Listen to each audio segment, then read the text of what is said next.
The question is, we have to integrate the function which is sec x raised to the power 3. So let's see how we are going to integrate the given function. तो चलिए शुरू करते हैं। सबसे पहले देखिए, अगर आप इस फंक्शन को इंटीग्रेट करने जा रहे हैं तो आपको इसको दो पार्ट्स में स्प्लिट करना चाहिए। और अगर मैं दो पार्ट्स की बात करूं तो इसमें आप एक पार्ट को ले सकते हैं sec x, the first part is sec x and the second part is sec square x dx के। ठीक है। अब मे बी माइंड में ये क्वेश्चन आता है कि आपने यही दो पार्ट्स में क्यों स्प्लिट किया है। तो उसका रीजन ये है कि जब मैं इसमें प्रोडक्ट रूल लगाऊंगा तो सेकंड पार्ट को इंटीग्रेट करना मेरे लिए आसान हो जाएगा। जैसा कि हम लोग ये जानते हैं कि अगर आप sec स्क्वायर x को इंटीग्रेट करेंगे तो integral of sec square x directly we know it, this is equal to tangent of x के।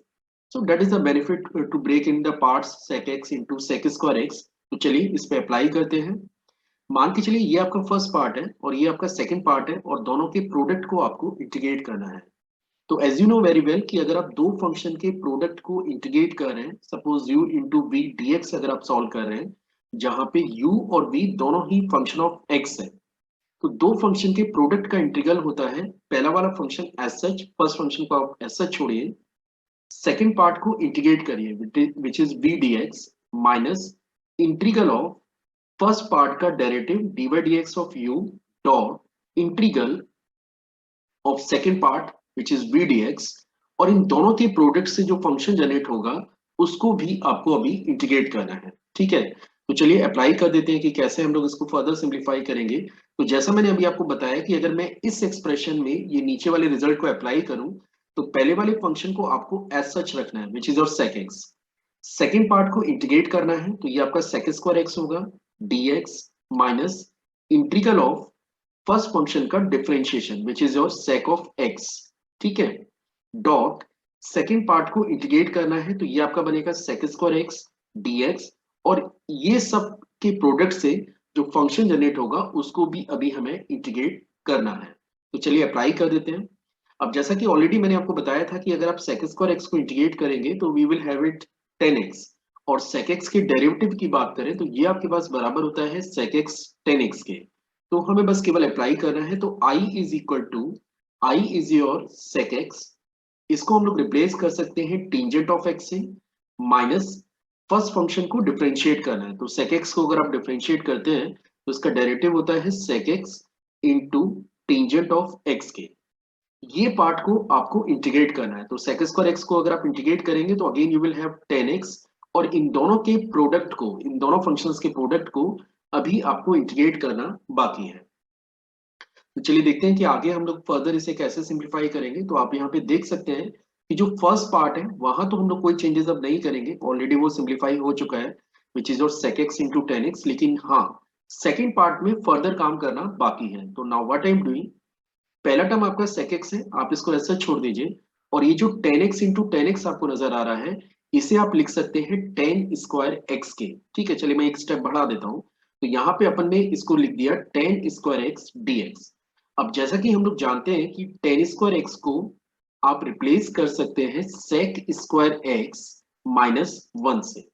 और इनकेस अगर आप ये रिप्लेसमेंट करेंगे तो अब ये एक्सप्रेशन बन जाएगा i is your sec x 10x minus integral of this is your sec x, this is sec x।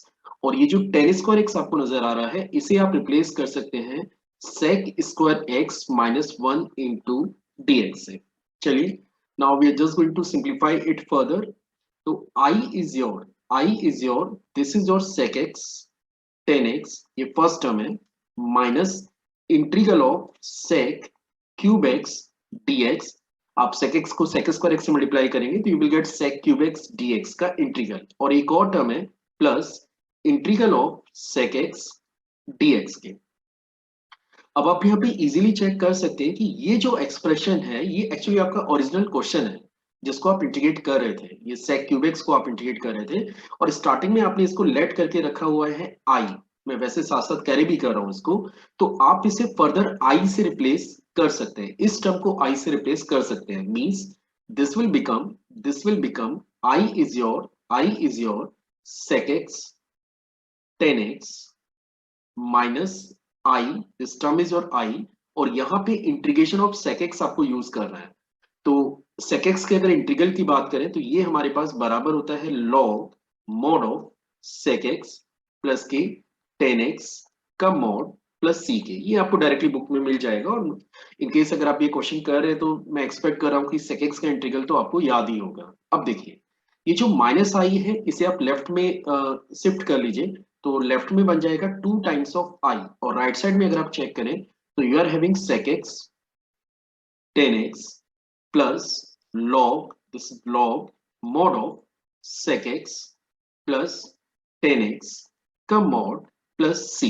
ठीक है, आप यहाँ पे बेस e कंसीडर करिए, क्योंकि जब आप sec x को इंटीग्रेट करते हैं that is actually ln sec x plus tan x। ठीक है, तो अभी हमें i का वैल्यू चाहिए, तो i के ऊपर अगर अपन कमेंट करें तो i हमारे पास होगा 1/2 of this is sec x tan x plus ln mod of sec x plus tan x का mod bracket of plus c।